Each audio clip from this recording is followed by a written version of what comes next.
Perfect. So once again, welcome to everybody joining us today. And we're going to get started. We have quite a bit to review today. I know we have a lot of information to share when it comes to what's happening provincially. So we will just get right to it. As always, we will start with Chris Gray, who is our lobbyist, and he'll be speaking to us a little bit about the changes and things that we have to look forward to when it comes to what the government is offering. Okay. Sure. Thank you. Thanks, Trisha. It's good to see everyone. Just so, as Trisha said, just to give you a quick update on a couple of things. The Canada Emergency Rent Subsidy Program finally rolled out on Monday. So if you are not applying for that yet, you definitely can through the CRA's website. Applications were being accepted as of Monday through your My Business account. So this program, you apply directly through the program and not through your landlords, which was the original program, and it is retroactive from September the 27th.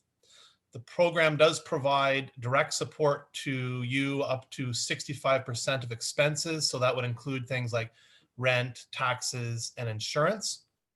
And where in certain areas of the country where there's obviously shutdowns, full shutdowns and lockdowns, there is an additional 25% available for businesses in those areas who have been mandated to shut. So that's a bit, just a quick oversight of what that program entails. And I know, Trisha, I think you've circulated information on that, but if you do go to the CRA's website, you will find information about the Canada Emergency Rent Subsidy Program. And that's a good segue into the next item. And I saw, Trisha, you circulated information on this as well, but we've been invited to participate in a seminar that the CRA is putting on the 4th. So I guess that's that's next Friday all of a sudden. So December the 4th, you register through that link that Trisha sent around, and you'll be able to participate with CRA officials directly and answer any questions and listen to what they have to say, particularly around this program at that time. So hopefully that will be useful to many of you. Just quickly as well, the government will table their federal economic statement on Monday afternoon. I will be watching that and report back to you if there's anything interesting for our industry. I'm not anticipating anything out of this. It's more going to be, an accounting of what they've spent money on. There might be some industry-specific initiatives. We've been hearing rumors they might provide some more funding for airlines, for instance, on Monday afternoon. And then just quickly, I know that we are also continuing to have some meetings with officials and members of parliament, and we have another one coming up on the 14th with an MP from the Health Committee, as well as the Finance Committee should be holding their hearings for pre-budget consultation, hopefully starting next week. They met yesterday hearing from the Bank of Canada. It has not been announced yet if they are going to be holding, or when they're going to be holding their hearings, or if they're going to get an extension. They are supposed to report back to the House of Commons on the 8th of December on their pre-budget consultations. So that obviously is getting extremely tight. So they might get an extension on that into the new year. So we are advocating for FIC to make an appearance before the committee to bring not only the issues around how the support systems are or are not working so far, but also putting in the window the budgetary asks moving forward to budget 21. So that's it in a nutshell, and happy to take any questions either now or send me an email if you'd like. Chris, just one question. I know you're working to get us an audience with the Finance Committee. The meeting with the MP regarding the Health Committee, is that a segue to an actual conversation with the Health Committee? And what would your recommendation be on our kind of talking points and presentation to that committee?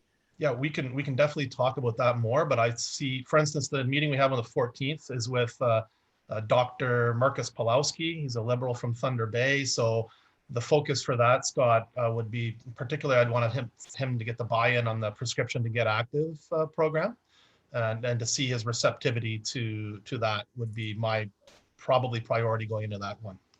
And it might vary, obviously, depending on who, again, what stripe of person we're meeting with. And again, this gentleman is a doctor, so I want to see if, frankly, he can become a champion around that program, around the Liberal table. Great, thank you. I just want to point to Dino's comment in the chat here. Dino, would you like to kind of expand on your situation there and what you found out? Yeah, sorry, I just had to unmute myself. Yeah, so it's pretty straightforward. The application was super simple. They just compared gross income.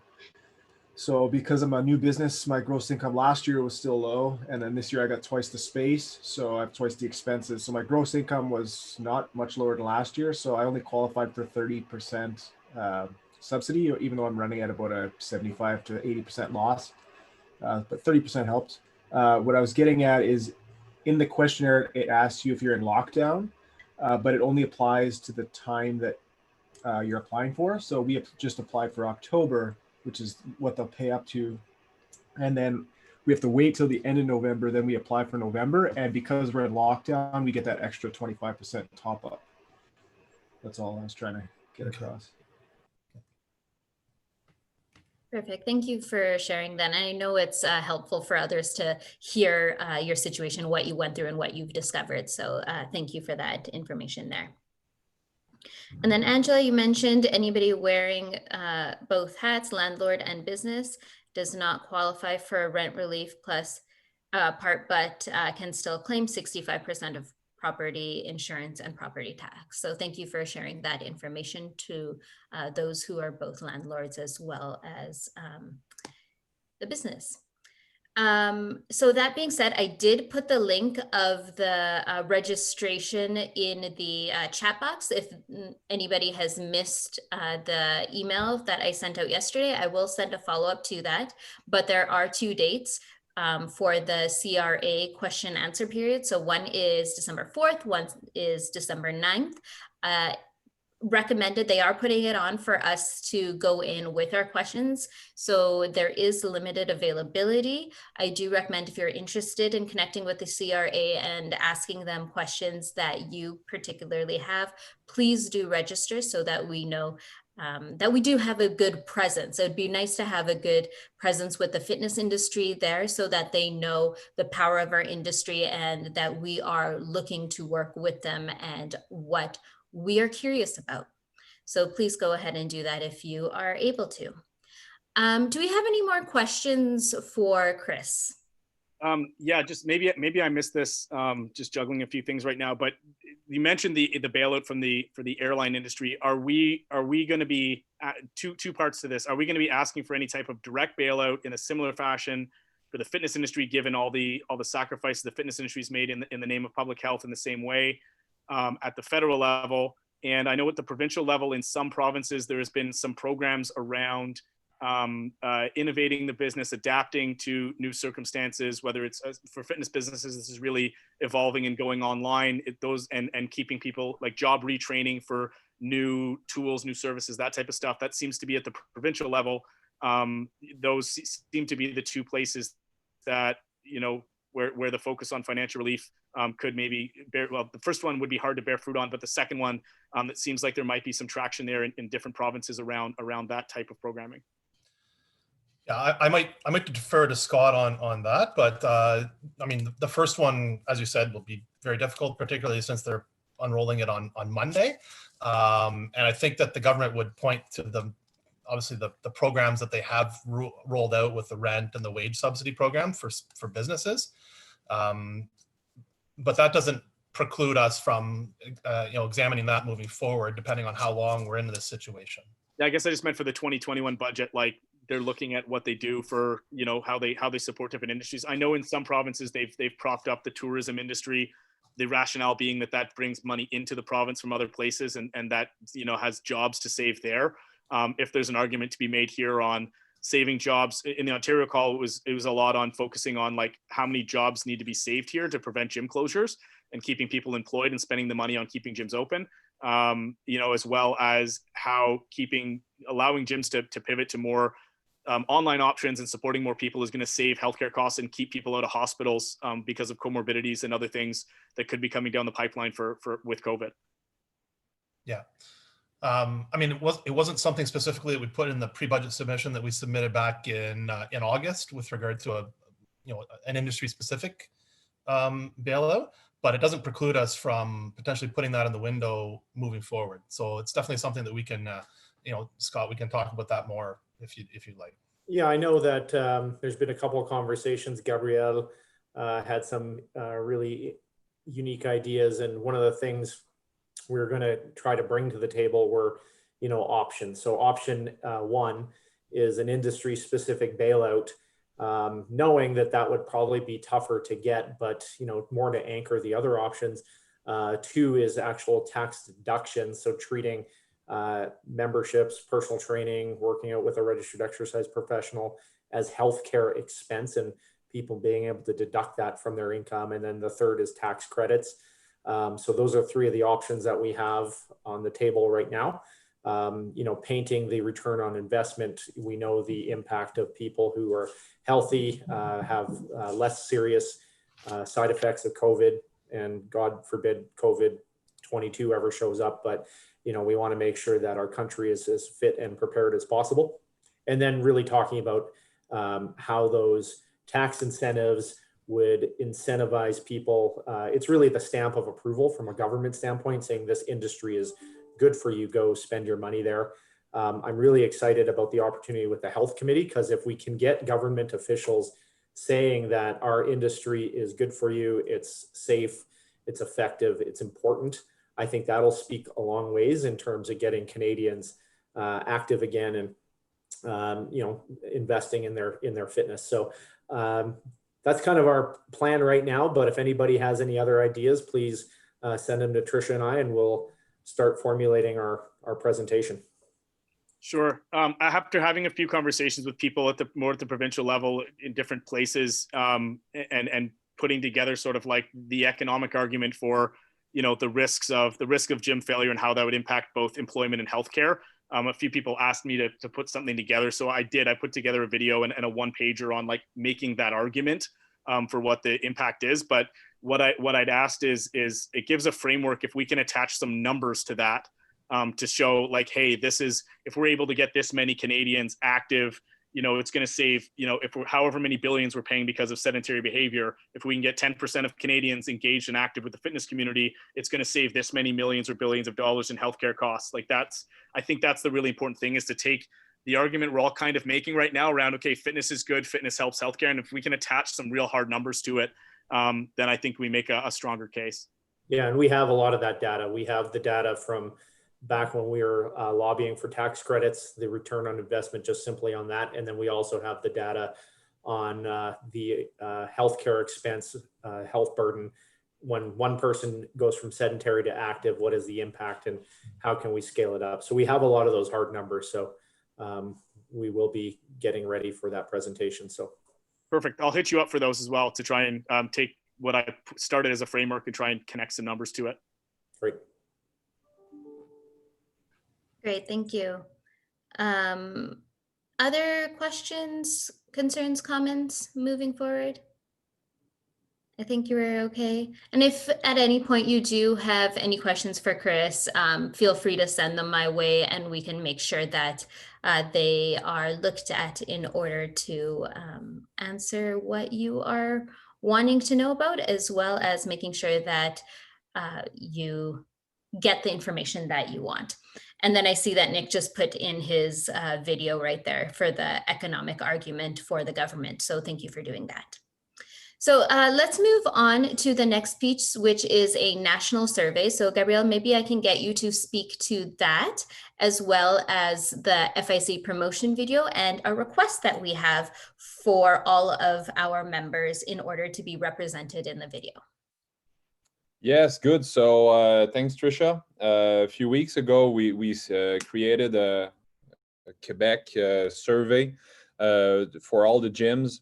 The beginning of this survey was around the end of September, beginning of October. So we collect data, and we wanted to have like a regular survey to know how the industry is evolving during the crisis, and how the owners see things, and maybe bring some solution and everything.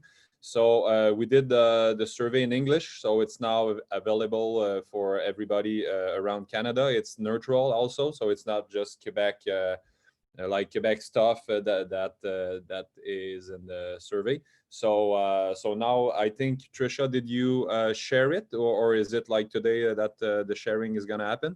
Yes, we will share it today. I'll actually put it in the chat box here, as well as send it out in my review message to everyone. Okay, so great, thank you. And those questions, it's pretty simple, and don't be afraid of the big number you're gonna see at the beginning. You only, at the question 1, you can choose your province, and after you answer the survey, because at the beginning it's saying like 176 question, I think, something like this. So it's not more than 100 question. Don't be worried about that. So it's like a 21 or 22 questions regarding your business. Is it still open, incomes and everything. So I think it's anonymous, so pretty important. I think it's important for us, because the numbers we're going to get from the survey are going to be able for us to present that to government and MPs, and present the reality of our industry. And we also did a video at the beginning of October in French, and this week we created the video in English. It's almost done right now. And one data point at the French video was that it was not clear enough, like all the members of FIC was not clear enough, like there was many gyms in FIC, and my logo appear in one of the video, the French video. So for the English version, it's really no brand. Everything is neutral, and we would need all your logos, if possible, as soon as you can. To make sure at the end of the video we bring like a big matrix of all the logos around Canada, all the gyms that are a member of FIC, and making sure everybody understand it's a big movement. So we are preparing the video to be released, and Trisha and Scott are going to choose like which time is going to be the best, and in the plan which time we should release it. But for sure, we're gonna need the logos to conclude the video and making it accessible for you. So we are at the end of the creation of the video in English. Thank you for that. So I did put the survey link inside the chat box. So please go ahead and open that up and see if you can get it done today. Great, it'll be done. And then we will try and have something like this done every month, so we can actually keep track of how our industry is doing, how our members are doing. And maybe Trisha, just as it's neutral, if you and it's a good way, I think, to show other gyms what we are doing. So if you know owners of gym that are not member of the FIC, this kind of survey can be helpful for all the industry, and maybe show to other gyms that are not members, like we are moving, we are negotiating with government, we need information about and data about our industry, and as it's neutral, it's just like good for everybody. Perfect, thank you. And when it comes to the logos, please send me your logo. So I put my email address in the chat box, and I'm sure everybody here has my email anyway from the invitations, but please do send me your logo. If you're a member of FIC, then we can add it to the video. Other than that, Gabriel, is there a certain size of logo or quality of logo you require, or .ai, I think it would be the best. Like high resolution .ai would be, I think it would be the best. Yeah. Okay, perfect. So if you could kindly do that, even if you think I do have your logo, just send it my way so that I know to include it, please. All right. Just because we're starting fresh, and then I don't have to pick and choose. So please do that. And then we'll do a hard deadline for logos to be in by next Friday. So we'll give you a week to try and get the logos all to me by next Friday. That being said, let's go on to our provincial updates. I know there's a lot of crossover and different things that we want to cover when it comes to what's happening provincially, as well as concepts that have come up in different provinces that we want to share with the rest of the nation here. So Gabriel, since we have you, we will start with Quebec, and we will continue on and go through our provinces. Great, thank you. So last week and this week was two big weeks. Last week we had a meeting with all the Quebec province gyms, even if they were not members of FIC. It was an open meeting. We wanted to show them and present to them how we are doing in FIC, what we are dealing with the government, and just making sure everybody was on the same page. It was a great way to show non-members the work we do, and show them also like something is happening and we are moving forward with a lot of things. We shared all the documents we presented to government, and I think a lot of people saw that a lot was going on, more than what media are saying. Since that, we did move forward. We had over 90 emails last week sent to all the director of health and public health system and everything here. I had discussion at the beginning of the week with all the ministers. So we had the health minister, work minister, sports, economic.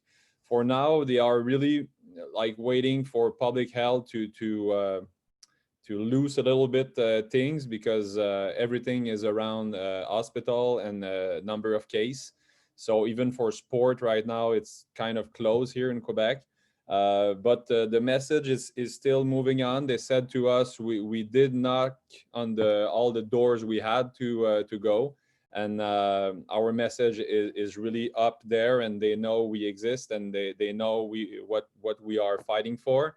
And we have a plan for next week. We have a plan. Sorry, my son is here. We have a plan for next week, just to resume what has been done and making sure we are ready for January.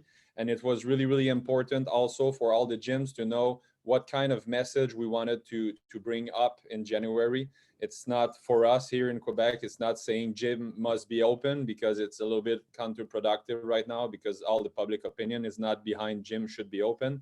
It's more like we know we can help. Government has to know we are ready, and we really want to be at the right position for when it comes for reopening, that the public, like the population and the public mind, see us as a solution instead of just seeing us as like people just want to pump up, you know. So we did that this week, like prepare the plan and share it to everybody. And we are still working pretty hard to make things happen here. So I don't know, Natalie, if I'm maybe forgetting some stuff. Not anything to talk about right now. It's an incredible 2 weeks, and considering the fact that Gabriel sends 42 emails to government officials pretty much every day, it's hard to capture in a couple of minutes. But everybody's been working really hard to try and shift the message towards one of government relations. It's slightly different than lobbying. So government relations, so that we are in their good books and they're not like, ugh, gyms all the time, but rather they see us as a part of preventative healthcare moving forward. So we know that that's not what every single member wants to hear, certainly not what every single gym wants to hear. But after months and months and months of work, we've realized it's the only way to go. Doing anything different than that actually turns government and public opinion against us. And so if we need to make it through, this is the only thing that'll allow us to do that. And in the meantime, like you guys have been saying, focusing on the financial support for the ones to make it through. So that's our message now in Quebec, and working on as cohesive pieces as we can to move that forward as a group. Bravo, Gabriel. Thank you. And just to maybe conclude, we also did a members survey. So now today we share the owners of a gym survey and the industry survey, but we did a French one, and it's going to come in English pretty soon. a survey for the members to know how they see the gyms, to know after first wave, did you go back to a gym? Did you see like how the sanitary measure that were taken? And so the survey is almost done. I'm going to share it with the Quebec gyms next week, and after I'm going to send it to you, Trisha. So if all Canadian FIC members wants to take some data and share it to their members, so we can have a lot of information about the industry, that would be great too. Perfect, wonderful, and thank you for that update. And I also want to say big thank you for your recruitment push in Quebec. It was great to hear that you had over 70 people join your provincial call. So wonderful news there, and we strive to have such a powerful coalition in other provinces as well. So let's move on to Ontario. Sure. So the call this week, I'm going to echo a lot of, I think, what we just heard from Quebec too. The call this week, obviously everyone has been, the last month, been pretty discouraged to see, you know, in some places we're open for a week and then closed down again as of last Friday, where we got locked down again in Toronto and Peel, or Toronto and Peel and a few regions here. And other people moved into orange. So people are kind of fighting through that. The sentiment of our group call this week was very much like what the Quebec group just said. You know, fighting the closures, fighting to be reopened is not proving to be very, very fruitful. Even less so, we've had even less response directly from the government here in Ontario. The government's been very opaque.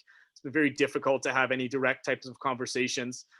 So the conclusion from the group was to try and focus the effort on two things. One is, again, winning over back public sentiment, trying to focus on, you know, getting that, getting people coming around to like how gyms can be part of the solution, part of the healthcare solution as it is.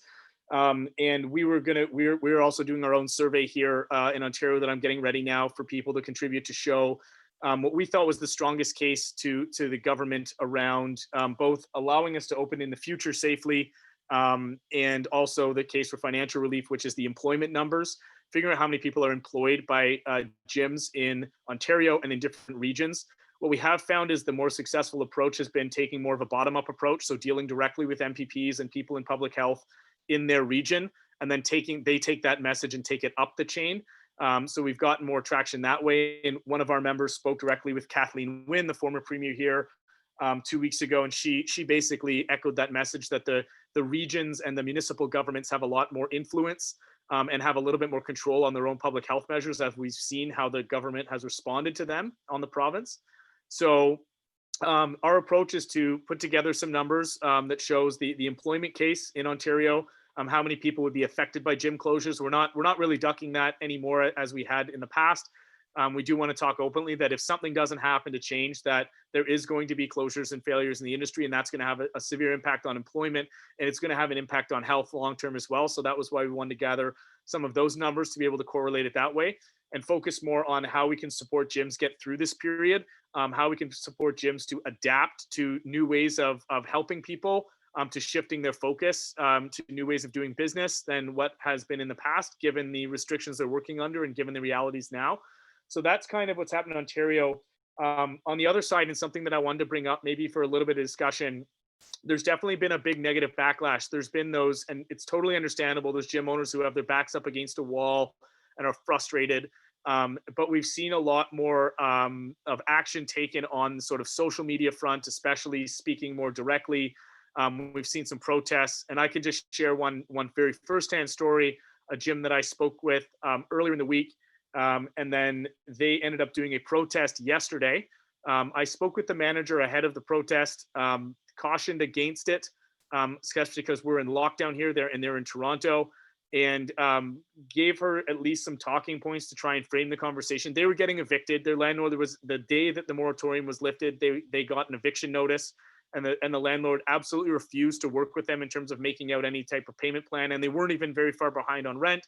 And they'd also applied for the rent relief program, so they were going to get the finances to catch up their rent and beyond, but the landlord didn't care. The landlord was just evicting them, gave them till the end of the month. And so they set up what they called a peaceful protest to protest their eviction and to raise the awareness that small businesses needed support. And they wanted to speak more around how it was unfair that Walmart and Costco were open, but small businesses like theirs were closed. So tried to give her some positive framing and talking points, because knowing the media was going to be there. But unfortunately, the owner himself and the pickup was also from the other side of things, from the hugs instead of masks people and the other people that had gone along with the barbecue guy here in Ontario. If anyone heard that, a guy opened illegally 3 days in a row here in Ontario and was arrested yesterday at his place of business, which luckily overshadowed somewhat the protest that happened in Scarborough. But the gym in Scarborough, the police showed up before the protest happened. The manager was personally fined between $750 and $10,000. The owner was fined at least that much, if not more, right on the spot. So the manager, who was, doing it at the behest of her owner, now has a court date to have to deal with this fine, and she doesn't know how much it's going to be personally that she has to deal with it. So she was pretty, upset with that and having to deal with it and having to personally deal with the consequences of it. Then later in the afternoon, public health came in and shut the gym down permanently.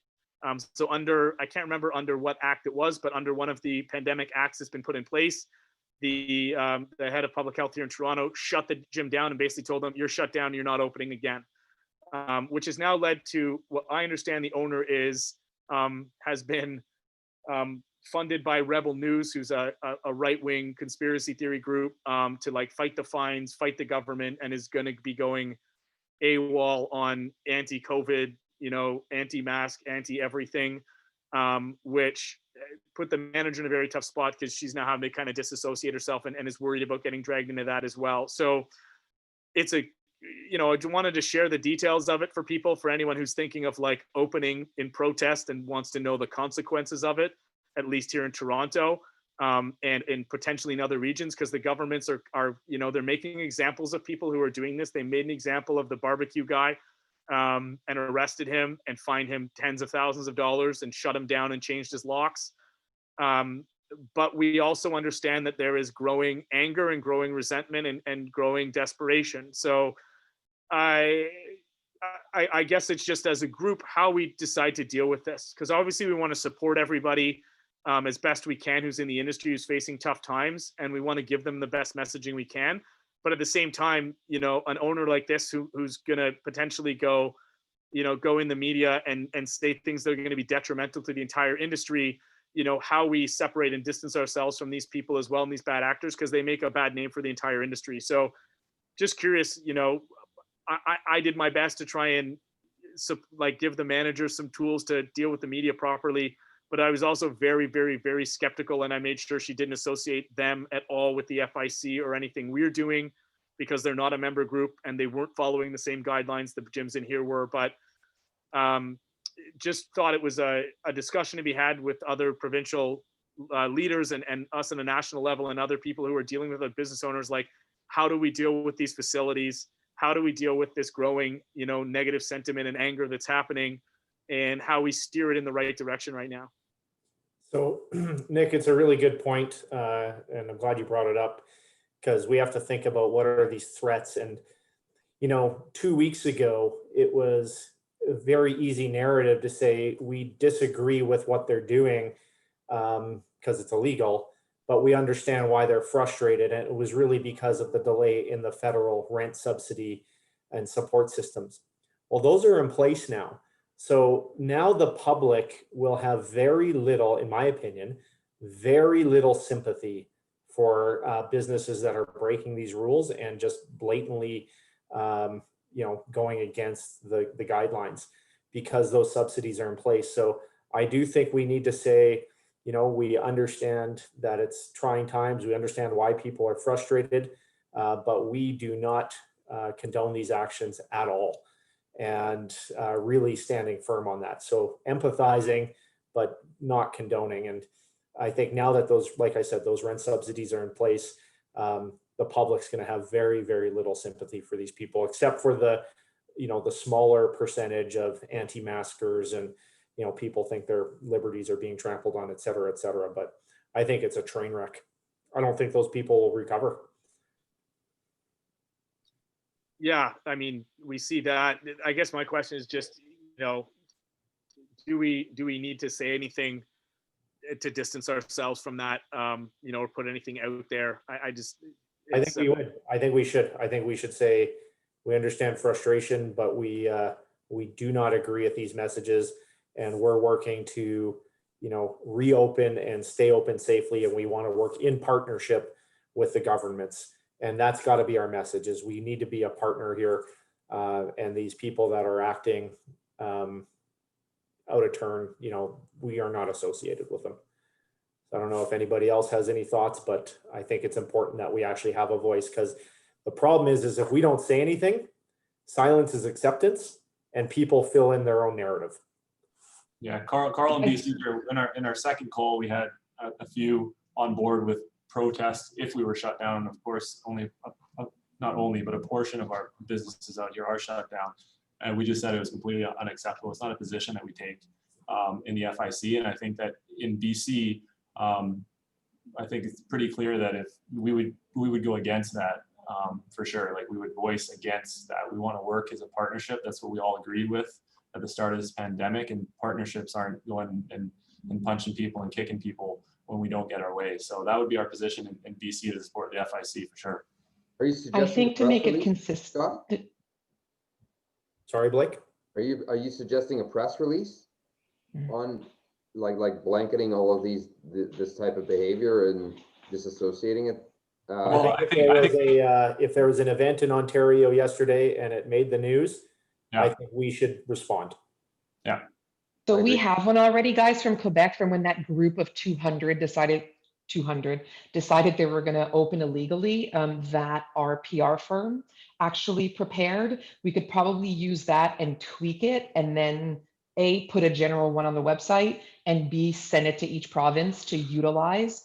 They did it less as a press release, more as and I can't remember what the term is now, but it was more of a response to it, because saying you're against something that somebody's already against with made it strange as a press release. So, but they just sent it out and said, here's our response essentially to this position. And because it's going to keep happening, and I don't want us to have to either work or pay every single time somebody goes rogue. So we can use the content of that one, put it into English, and kind of copy paste with small tweaks and just keep it. And plus it gives consistency across the board. So I'm happy to send that over back to Trisha for them to use. Again, it was created by our PR firm, and just easy peasy to do it that way and keep it consistent across the board. And making sure we were clear about our position opened a lot of doors with officials and ministers, because when the rogue group went out, the FIC here in Quebec said, we're not for that. We want to have a discussion. We are there for the long term, and we don't think it's a solution to go rogue that way. It helped a lot, because after that, many ministers said, okay, those are the guys we're going to talk with. And the primary reason for the first video in French was also to, like you said, Scott, like when you don't say anything is acceptance. So silence is acceptance. So the video in French was to say, we are there, like, this is what we stand for, but we are not for the going rogue or going against government. So the message was clear in the video, and that was also, I think, well received by the government. So making sure we are clear is maybe just gonna open some doors. Perfect, Gabriel. And I think, Natalie, like you said, being consistent with our messaging is very important, and keeping in mind that Quebec has already gone through a lot of these things. So being able to use what Quebec has gone through and creating the framework that way. So if we can get that from you and tweak it, we'll definitely put it out, and I'll send it out to the group. Yeah, do we have a list of media outlets in Ontario? I know I don't have one like offhand, but I don't know if David Morelli, who we were working with, might have that list or something. But that was my thought, was like, I knew there was something out there, but I think we need to probably send something out to the media, especially the ones, like, there was a lot of stories about this yesterday, and send it to them specifically, who wrote a story about this gym in Scarborough, and say, no, we didn't do this. We don't support this at all. It's not what so we can definitely target those who we have connections with, and then go from there. So that being said, let's move on to our other provinces because I know there's quite a bit of other discussion to have. So I will pass it over to Dina in Manitoba. Dino? Okay, guys, long update here, but lots going on. So we've been closed over 2 weeks now since the initial lockdown. Cases are still climbing, test positivity is still climbing. We haven't really plateaued yet. We had a meeting last week, lots of new members coming in, which is good. You know, it's good to get the message out there, make people aware of the FIC. I think we got Catherine on the call here, so we got a new member signing up and stuff. So that is happening. We're gaining traction. For the most part, I think we are united, but like you guys are saying, we need to have a united FIC messaging, and it needs to be very clear what that is, what it means to be a part of the FIC, what it means to be part of our community, because in communication with other gyms, which is my role here, and talking about some of the things that they're doing in the media, I'm getting very large brands coming back and straight up telling me that we're not a unified industry, that they don't want to work together because we all have different agendas. So we really need to determine what our messaging is as the FIC, and then determine who's going to participate in that, because we are getting pushback where there are large brands that want to go off and kind of band together and do their own thing. Again, it's already been mentioned, but this idea that we should be fighting to be open right now just needs to be squashed. Like, that shouldn't be in anybody's heads, especially in Manitoba here. Like, we're the worst in Canada. So we need to adapt, and we need to kind of figure out what to do going forward. Saying that, I've been working with Nick in terms of his focus with the communications for funding in terms of adapting our businesses online. So I sat down on Monday with CFIB regional director here in Manitoba, and they've actually pledged their support for anything we were to do going to the province here.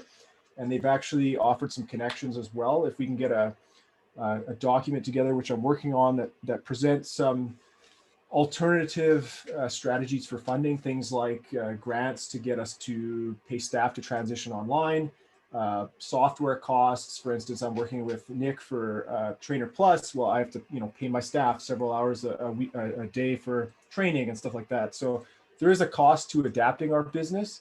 And I think that we're definitely missing the opportunity to ask for some type of subsidy for that cost. It also shows that our industry is progressive in terms of changing with the times. So that's kind of our focus in terms of what messaging we want to present to our premier here. The other thing with the messaging coming from our government is our premier was asked about how safe he considers businesses to be in Manitoba. And he straight up said on the briefing that he didn't believe Manitoba business owners could keep their patrons safe. So there definitely needs to be more messaging coming from the FIC, from businesses on their social media. And then also we need to put pressure on our province and all the other respective provinces and the federal government, saying that our spaces are safe. We are doing all the appropriate things. And that, we have the data to show that transmission isn't happening in our businesses when it is time to reopen. Because right now, this mixed narrative of putting the blame on businesses is very damaging. And when we saw less than 50% of people come back after the first lockdown, what are our expectations for how many people come back after this lockdown, right? So we definitely need to talk to our governments about, is there some way that they can have public messaging that says people need to exercise, because we're lacking that? And then can they also spin that to be, there are options for exercising remotely, and then our businesses take advantage of that, recruit people online, and eventually convert them to in-person members when we reopen. So that's kind of what we're working on in terms of messaging and approaching our government. The next thing I want to touch on is the enforcement of fines and stuff. I'm in communication with a lot of gyms here. We've had 3 gyms this week already fined $5,000 for very obscure practices. So these people actually aren't doing anything they're not allowed to do. They're just being, the rules are kind of being interpreted poorly, and they're not giving us much information. Like, one guy found out he was fined via phone. So it's unfortunate and it's very scary as well.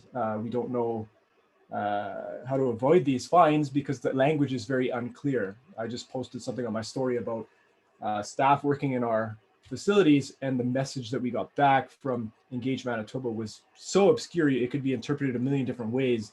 And I think it's done almost as an intent to allow the inspector to decide whether or not he wants to fine you based on that language. It's actually quite upsetting.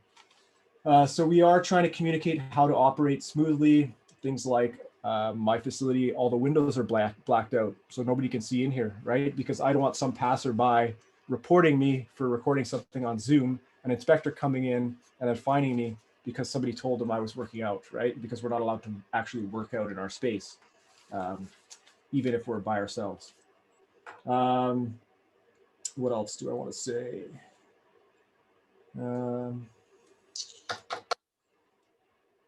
Yeah. Oh, the other thing is gyms are closing. So 2 of our gyms that we know here have already shut down. Their stuff is up for auction. So we are seeing the effects of this second lockdown. Saying that there's a bridge grant of $5,000, but for most of us on the call here, I think $5,000 is a little too late right now. And it's more of just public messaging, right? Offering something that makes it look large in the media, but for a business, it's really nothing when you can't operate at all. So I think that's pretty much it. I'm not sure if Kate's on the call, if she's got something else to add, but yeah, that's all I got. Any questions on Manitoba? I'm here. I think you covered it all, Dino, as Perfect. usual. Good job. Great. Thank you, Dino, for sharing the situation in Manitoba. Let's go to Saskatchewan. Jolene, if you can give us Hey, how are you guys? Yeah, for us, it's been busy 4 weeks actually building relationship with the government here. So we didn't really have that before, didn't really have a big member base or anything to pick from. So we started a Facebook page, Facebook group that we got going the last little bit, trying to get some gym owners in there. I haven't asked for a bunch of memberships yet because I didn't feel we had a good enough relationship yet with the folks to do that, but I think I'm ready to start doing that this coming week. So it's really been relationship building with the government. We have a number of MLAs that are, working to present our case now with the government. So we got presented in the legislature last week with our proposal, kind of what we've been doing, all the extra measures gyms are taking, all of that thing. It was received well, but we have had the last 3 weeks of basically changes every week.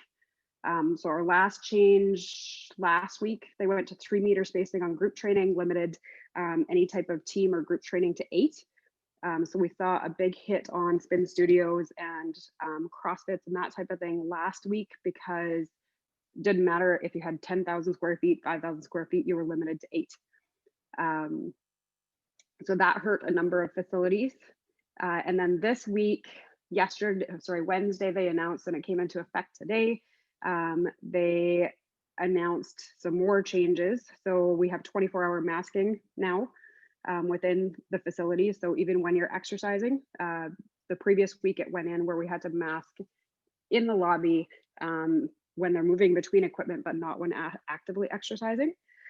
And then all of a sudden this morning, I've been on the phone all morning actually with the business response team. They updated the guidelines. It was not announced on Wednesday. And now they've said they want 3 meter spacing between everything.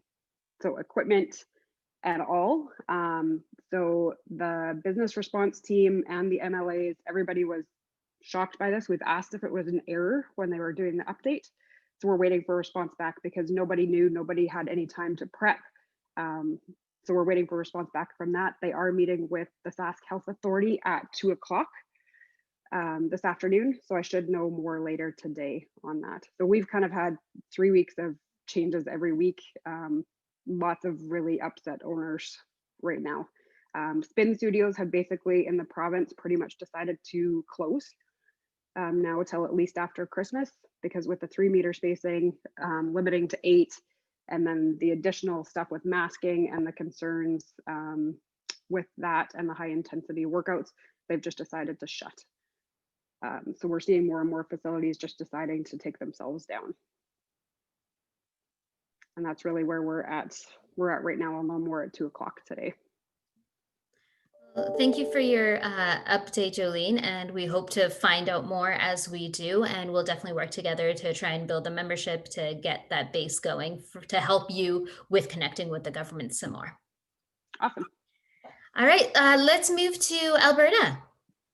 It's been an interesting week in Alberta.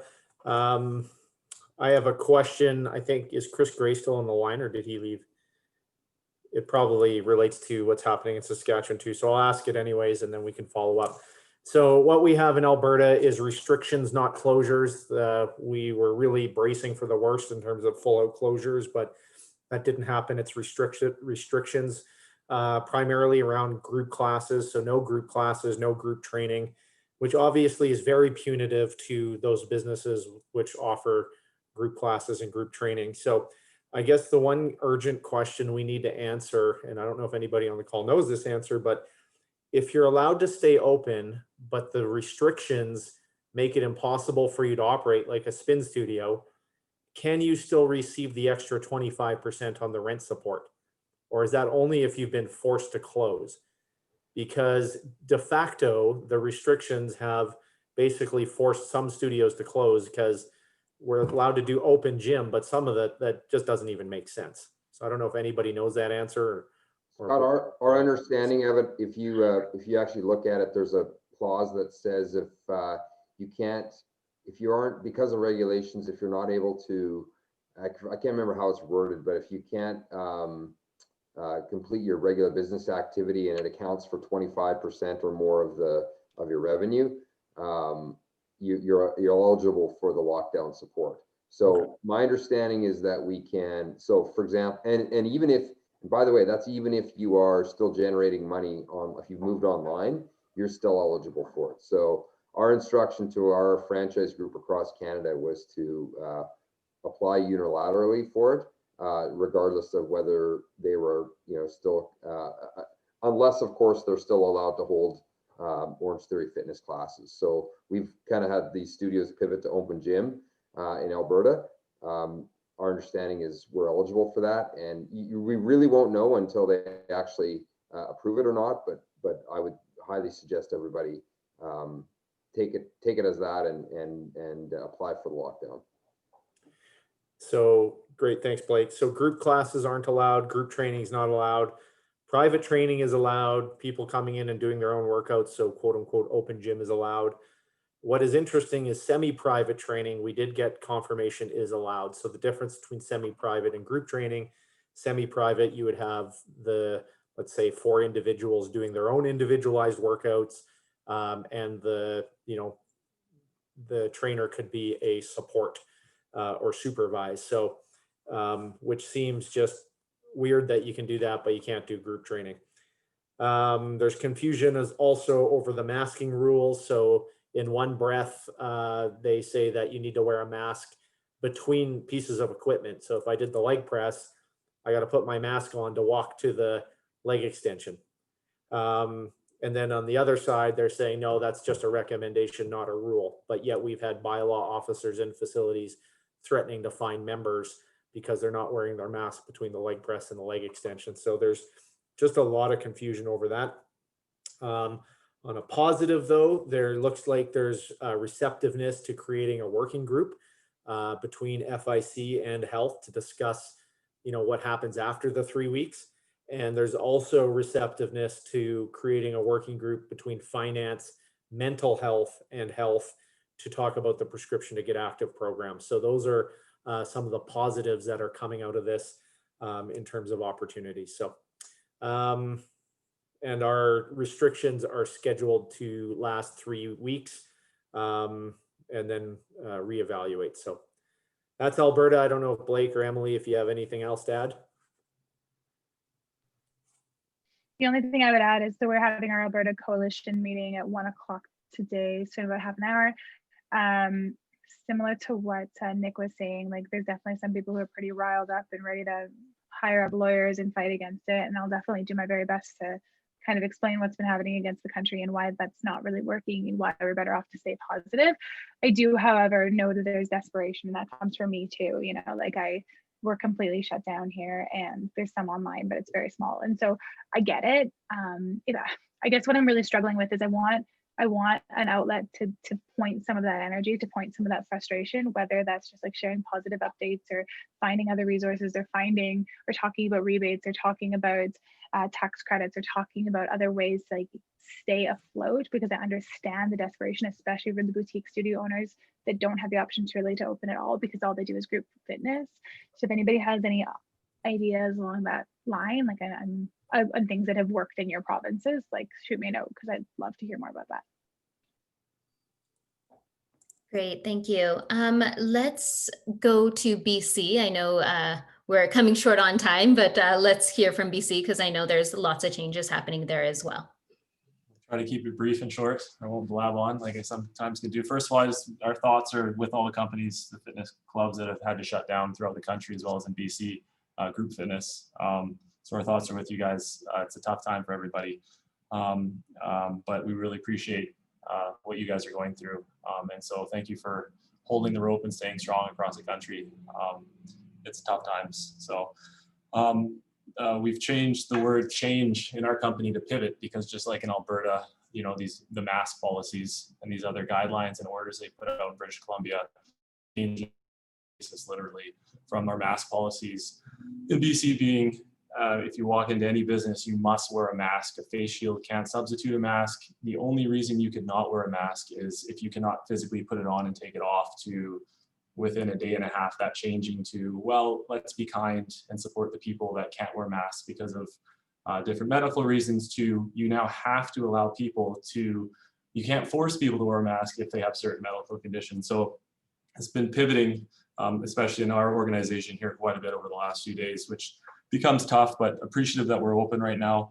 And there's a lot of appetite right now in British Columbia for making masks mandatory at all times to sort of get ahead of the mandates from our province. We're really, and I'll introduce Sarah in a little bit, we're really trying to build a strong relationship with our health authorities and the Minister of Health out here. We've got a personal introduction at this point with them, thanks to Sarah.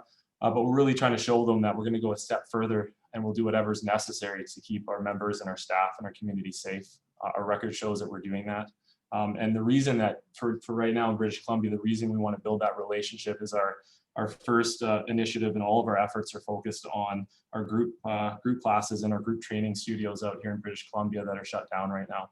We want to focus our energy on showing and working with the government in British Columbia, the Minister of Health, proving that they can reopen in a healthy way. So we have our weekly calls, which a positive is that we started, I think, our weekly coalition called. It's funny, I asked Trisha, well, how many people are part of the FIC in BC before we got started, and she just sort of went like this, right? And so I was embarrassed to see that maybe we didn't have strong support out here in British Columbia, and we should. We have strong appetite for fitness out here, and we have some strong businesses in fitness out here. So we started, I think our first call was, I think we had 4 or 5 businesses, including myself, Lee, Angela, we had Jeff on the call. And now I'm happy to say that last week we had over 40, and this coming Tuesday we should be in and around just above 60 for the call. So I know that some people, and I think quite a few, I don't have the exact numbers, Trisha might be able to share, maybe not, but there are people that are joining our coalition, which is great, because our message has been, you know, we're stronger obviously together. And we may have differences and little microscopic differences, but as a group, we all agree that we want to go above and beyond the guidelines to support not only the clubs that are open right now in BC, but get group fitness reopened again. And I think the positive is not everyone in our coalition, in our weekly calls, our group, but that is our focus, is to get those groups, you know, spin studios and, you know, those boutique clubs open again. So we've been delayed. I don't know if I use a delay, but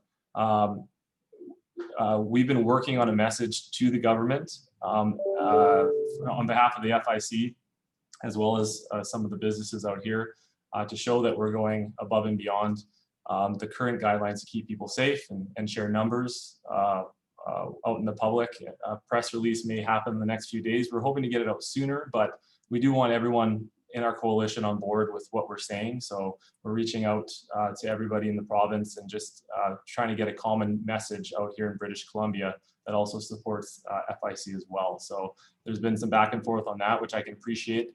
Not everyone's business is the same, but we want to operate and at least be able to share the message that our group in the FIC, not only do we go above and beyond, but if you communicate with us, we can send accurate, clear information to a large majority of fitness clubs across BC, and they're going to listen and they're going to institute or put in place guidelines that you want us to help people remain safe.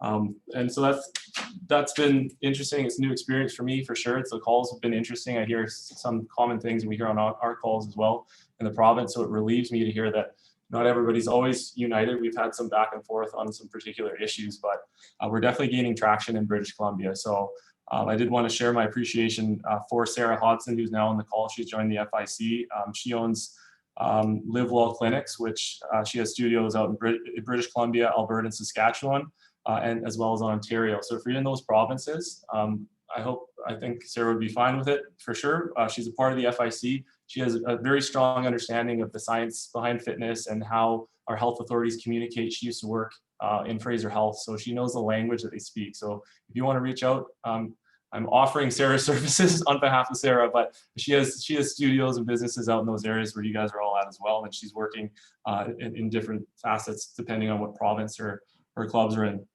Also, just a quick shout out to Stephanie.